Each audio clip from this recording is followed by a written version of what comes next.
Hello and welcome to Daily News Analysis of Indian Express। आज के paper को हम लोग अगर देखें तो फ्रंट पेज पे हमारे लिए एक न्यूज़ इंपॉर्टेंट है। Actually news as such important नहीं है, बट ये जो है सेंट्रल जू अथॉरिटी, ये हमारे लिए जानना जरूरी है। Central zoo authority is a statutory body. Statutory का मतलब होता है ये पार्लियामेंट के द्वारा इनैक्ट किए गए किसी लॉ के अंडर बनाई गई है। So this was created under wild life protection act of 1972 and it is headed by Environment Minister itself, Ministry of Environment. Okay, and Central Zoo Authority का काम क्या है? It regulate and recognize all the zoo across the country. उनको recognition provide करता है and regulate करता है. Okay, so that's about Central Zoo Authority. Moving on to next. अभी देखने में आपको लग रहा होगा एडवर्टाइजमेंट है, बट काम का है। देखिए यहाँ पर लिखा है इंटीग्रेटेड ऑम्बड्समैन स्कीम। ये इंटीग्रेटेड ऑम्बड्समैन स्कीम आरबीआई लेके आया था। पहले सभी सेक्टर के लिए अलग अलग हुआ करती थी। लाइक यहाँ पर बैंक्स के लिए अलग ऑम्बड्समैन हुआ करता था, एनबीएफसी के लिए अलग, पेमेंट इंस्टीट्यूशंस के लिए अलग, लेकिन इन सबको इंटीग्रेट करके एक स्कीम लाई गई। और अगर आप कोई कंप्लेन होती है आपकी, वो अगर रिजॉल्व नहीं होती है विद इन 30 डेज या सेटिस्फैक्टरीली रिजॉल्व नहीं होती है, तो आप इस इंटीग्रेटेड ऑम्बड्समैन को कंप्लेन कर सकते हैं, which is regulated by RBI. आप इस स्कीम के बारे में और भी ज्यादा डिटेल अपने इकोनॉमी के नोट से पढ़ सकते हैं। देन कमिंग टू जून 27, पिछले 2 साल से यूपीएससी ऐसे क्वेश्चन पूछने लगा है। जैसे इस बार हैंडलूम्स पे पूछा था, उससे पहले इंटरनेशनल लैंग्वेज डे पे पूछा था। सो जून 27 is international small micro and medium enterprises day.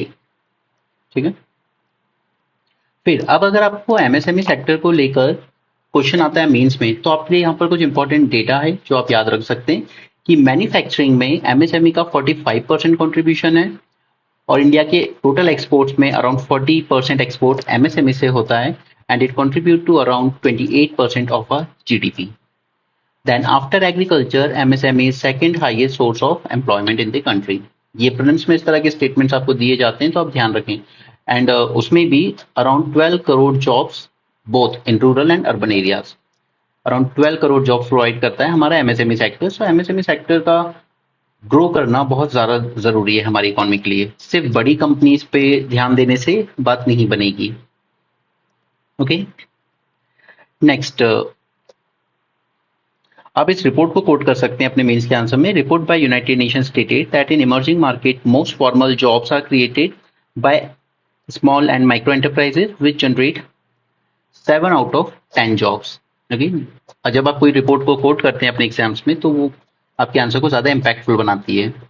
अब अगर हम गवर्नमेंट के इनिशिएटिव्स की बात करें इसमें, तो गवर्नमेंट ने एक इनिशिएटिव लिया था, credit guarantee fund trust for MSME. Bank जो लोन देता है एमएसएमई को, अगर वो लॉस हो जाता है, एनपीए बन जाता है, तो उस पर कुछ गारंटी प्रोवाइड करती है government. Okay, it also provide collateral free credit to MSME. इसके अलावा फेमस स्कीम है प्रधानमंत्री मुद्रा योजना। यहाँ पर आपको लोन मिलता है करीब 10 लाख रुपीज का विदाउट एनी कोलेटरल। ओके, सो ये गवर्नमेंट मेजर्स हैं। जब आपने मीन्स के आंसर लिखेंगे तो आपको वहां पर ये पॉइंट्स कोट करने चाहिए। Next let's move on to, ये हमारे काम का नहीं है, जहां भी नहीं। हाँ, यहाँ पर एक कॉन्फ्रेंस हो रही है जिसमें मेयर्स फ्रॉम 60 सिटीज इकट्ठे होंगे, जिसमें 42 फॉरेन सिटीज होंगी और इसका नाम है अर्बन 20 U20। ये मेयर लेवल का समिट है, अहमदाबाद में होगा। बस इतना ही जानना है इसमें, और कुछ काम का नहीं है। बाकी सब पॉलिटिकल न्यूज़ है जो आपके एग्जाम के लिए इंपॉर्टेंट नहीं है। ओके, मद्रास हाई कोर्ट ने कहा है caste to play no role in appointment of temple priest. ये आप अपने एथिक्स टाइप के क्वेश्चंस में इंक्लूड कर सकते हैं इस तरह के पॉइंट्स, क्योंकि जब आप एथिक्स लिखें या ऐसे लिखें, अगर आप उसको करंट की किसी चीज से रिलेट करते हैं तो आपके आंसर ज्यादा इंपैक्टफुल होते हैं। ठीक है, तो यहाँ पर मद्रास हाई कोर्ट ने कहा है that caste will have no role to play in appointment of temple priest and the only criteria will be how well versed a person is in religious texts and rituals. देखिए ये news ऐसा important नहीं है, लेकिन again ethics में या ऐसे में कभी आप लिखते हैं तो इस तरह की चीज़ें आपको लिखनी चाहिए कि ये जो स्कूल है ट्राइबल बेल्ट में, दो ये गुजरात की न्यूज़ है, सिर्फ गुजरात के ट्राइबल बेल्ट की यहाँ बात हो रही है, बट ये शायद मोर और लेस सभी जगह के ट्राइबल बेल्ट के लिए शायद ये बात सही है। सभी जगह ट्राइबल एरियाज में जो स्कूल्स बनाए जाते हैं उनकी क्वालिटी बहुत ज़्यादा पुअर है। जैसे यहाँ पर इन्होंने कहा है, ये जो आईएएस ऑफिसर हैं, कि बच्चे ये लोकेट नहीं कर पा रहे हैं क्लास 8 के कि गुजरात कहाँ है एंड हिमालय कहाँ है इंडिया के मैप पर। ओके, देन एक तरह का रॉटन एजुकेशन प्रोवाइड कर रहे हैं आप, क्योंकि आप जो कर रहे हैं इससे वो लोग सिर्फ जनरेशन बाय जनरेशन सिर्फ लेबर का ही वर्क कर पाएंगे। ये 2000 बैच के आईएएस ऑफिसर हैं जिन्होंने ये बात कही है। ठीक है, एंड दूसरा इन्होंने कहा है कि टीचिंग की क्वालिटी भी बहुत पुअर है यहाँ पर, एंड प्लस इंफ्रास्ट्रक्चर। यहाँ पर फिर नेक्स्ट एडिटोरियल हमारे लिए ये जो कायरो इजिप्ट में विजिट किया था प्राइम मिनिस्टर उसकी है, बट आपको सिर्फ ये जानना है कि हमने अपनी पार्टनरशिप को स्ट्रेटेजिक लेवल पर एलिवेट किया है। उसके अलावा अगर आपने इंडिया इजिप्ट रिलेशन पढ़े हैं या हम किसी लेक्चर में इसको सेपरेटली अच्छे से डिटेल में करेंगे तब हम देखेंगे ये सब क्या हुआ था। सुएज कैनाल को नेशनलाइज कर दिया था 1956 में। Defeat in Arab Israel war 1967 में हुई थी। यहाँ पर इजिप्ट हारा था, उसका सिनाई पेनिनसुला इसराइल ने कैप्चर कर दिया था, बट बाद में रिटर्न कर दिया था। देन इजिप्ट ने रिकग्नाइज कर लिया था इसराइल को इन 1977। उसके पहले तक इसराइल को कोई भी रिकग्निशन नहीं देता था अरब कंट्रीज में। चलिए, यहाँ पर मल्टीलेटरल बैंक्स को लेके एक आर्टिकल है, तो आपको जो जानना है ब्रेटन वुड्स। देखिए, वर्ल्ड वॉर सेकेंड एंड होने के बाद यूएसए में ब्रेटन वुड्स एक कॉन्फ्रेंस होती है, ठीक है, जिसमें कहा जाता है कि अब वर्ल्ड को रिकंस्ट्रक्ट करने की जरूरत है, तो इसके लिए क्या किया जाए। तो इस ब्रेटन वुड कॉन्फ्रेंस से बॉर्न हुआ वर्ल्ड बैंक एंड आईएमएफ। अब हमारे पास वर्ल्ड बैंक की 5 बॉडीज बन के आई, जिनका मेन पर्पस उस वक्त था यूरोप को फिर से रिबिल्ड करना, जो सेकेंड वर्ल्ड वॉर से पूरा डिवास्टेट हो चुका था। तो आपको याद रखना है इसकी वर्ल्ड बैंक की जो 5 बॉडीज है, इन पांचों को इकट्ठा हम जब बोलते हैं तो हम बोलते हैं वर्ल्ड बैंक ग्रुप। तो इसकी पहली बॉडी है IBRD, international bank for reconstruction and development. ये लैंड करता है low and middle income countries को।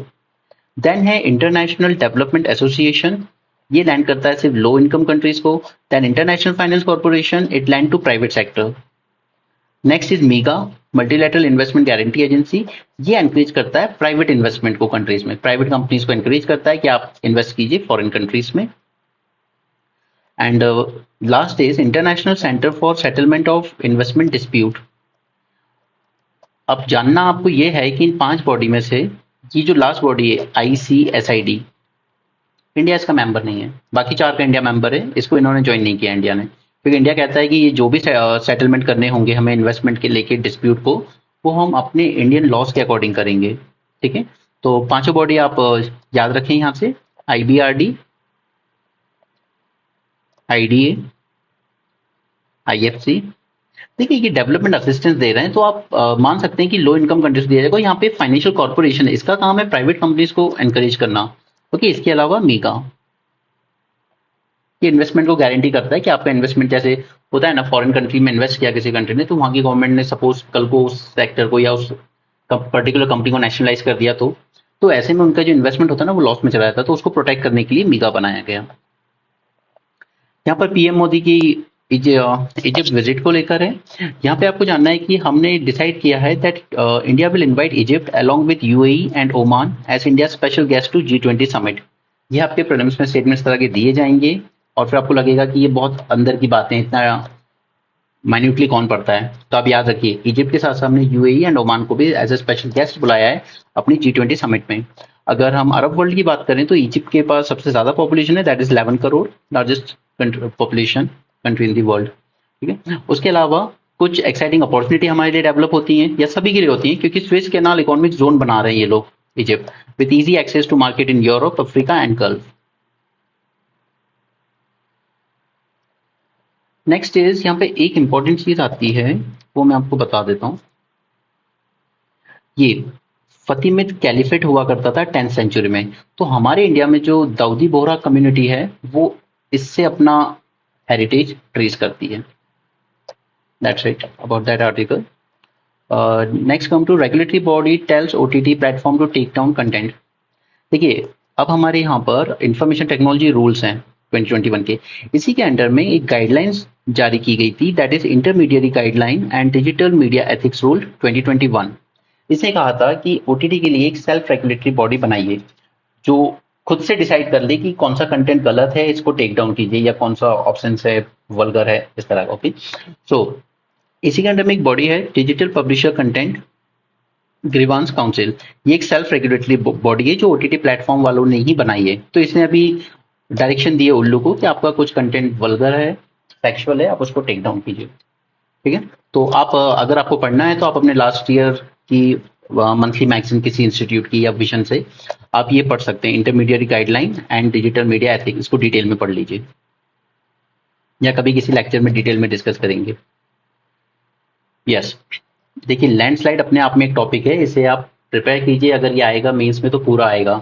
इसके कॉजेज पूछे जाएंगे आपसे, ठीक है, इसको प्रोटेक्ट करने के लिए मेजर्स क्या लिए जा सकते हैं वो पूछा जाएगा, और उसके अलावा आपसे पूछा जाएगा इंडिया के जोन्स, लैंडस्लाइड प्रोन जोन। तो ये इसका आप एक नोट अपने पास तैयार रखें लैंडस्लाइड का, इन तीनों हेडिंग्स में कॉजेज पता होने चाहिए आपको, मेजर्स पता होना चाहिए क्या लेने की जरूरत है, एंड इंडिया का मैप, मतलब जोन वाइज कि कौन सा एरिया कितना ज्यादा वल्नरेबल है फॉर लैंडस्लाइड।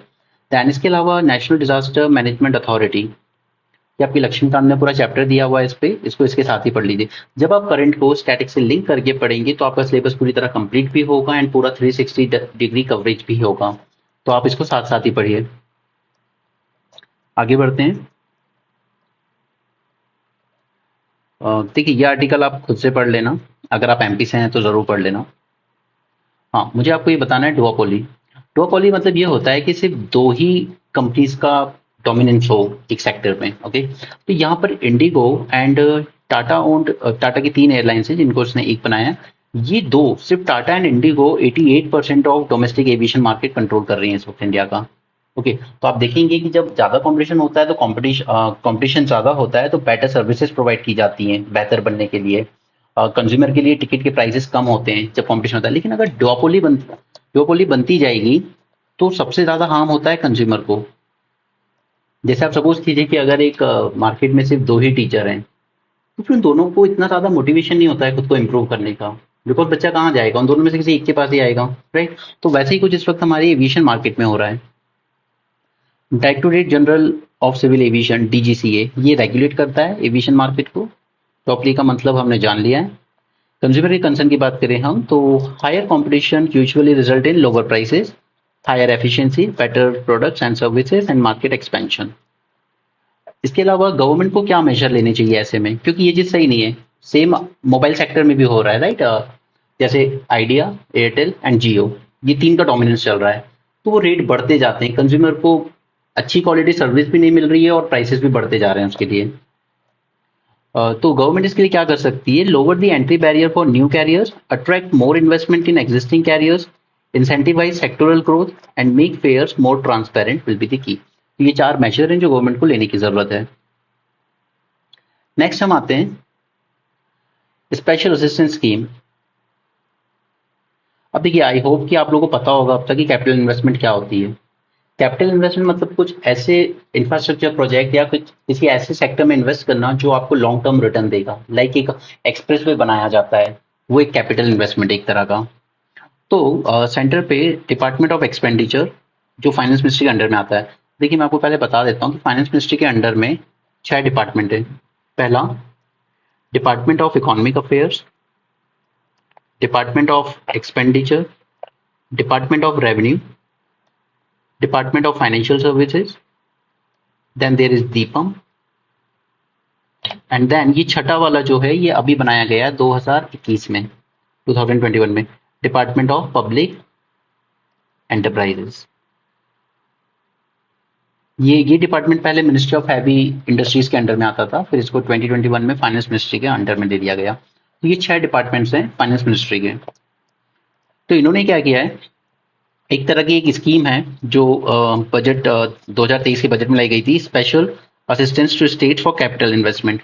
क्योंकि जो कैपिटल इन्वेस्टमेंट होती है लाइक एक्सप्रेस वे बनाने, आपको ब्रिज बनाने, जैसे बिहार में बना था 17,000 करोड़ का जो गिर गया, तो इस तरह के कैपिटल एक्सपेंडिचर के लिए सेंटर पैसा देती है स्टेट्स को, क्योंकि स्टेट्स के पास इतना ज्यादा रेवेन्यू नहीं आता है। कि इतने बड़े बड़े प्रोजेक्ट में इन्वेस्ट कर सके, लाइक मेट्रो बनाने के लिए अगर देना है, तो उसी के लिए एक स्कीम लॉन्च की गई थी, special assistance to states for capital investment, जो अनाउंस की गई थी बजट 2023-24 में।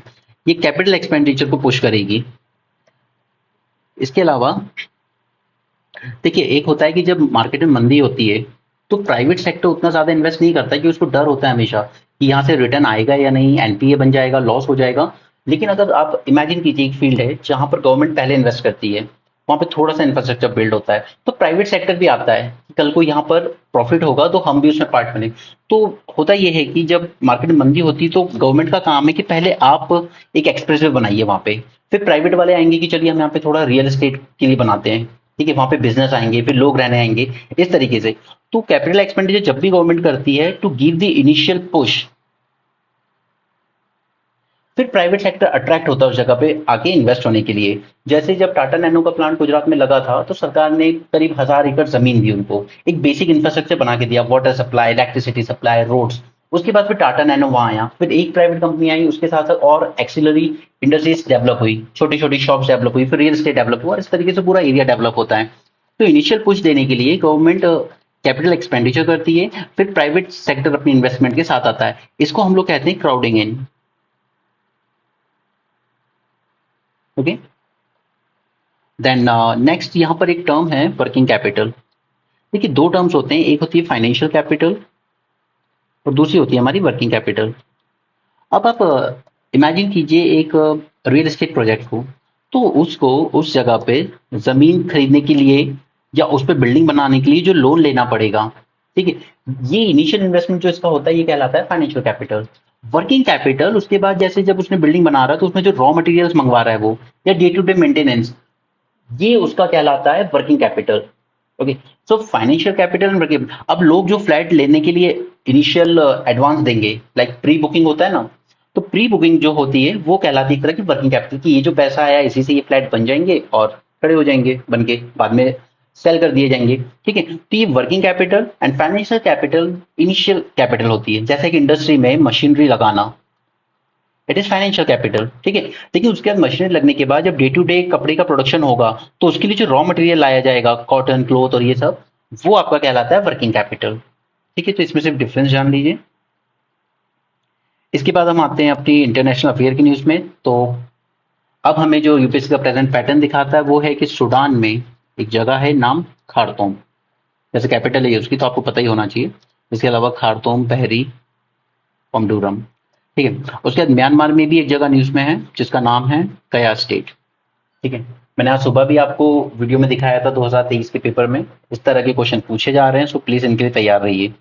और ये आपको किसी रेडीमेड कोचिंग इंस्टीट्यूट में नहीं मिलेंगे, ये आपको खुद बनाने और हैंड रिटन नोट्स ही बनाने हैं। So please hand written notes ही बनाइएगा, मैं बार बार इंसिस्ट कर रहा हूँ। आप किसी कोचिंग मैगजीन के भरोसे ना रहे, okay. So that's all about today's Indian express. इसमें इतनी ही न्यूज हमारे काम की थी। आप रात को 10 बजे जरूर ज्वाइन करें प्लीज, क्योंकि उसमें हम बाकी के न्यूज़पेपर जैसे द हिंदू हो गया, लाइव मिंट हो गया, पीआईबी हो गया, ठीक है, टाइम्स ऑफ इंडिया, इन सब में से जो भी हमारे काम की न्यूज़ होगी एग्जाम पॉइंट ऑफ व्यू से, उसे हम कंप्लीट करेंगे। तो सी यू, थैंक यू।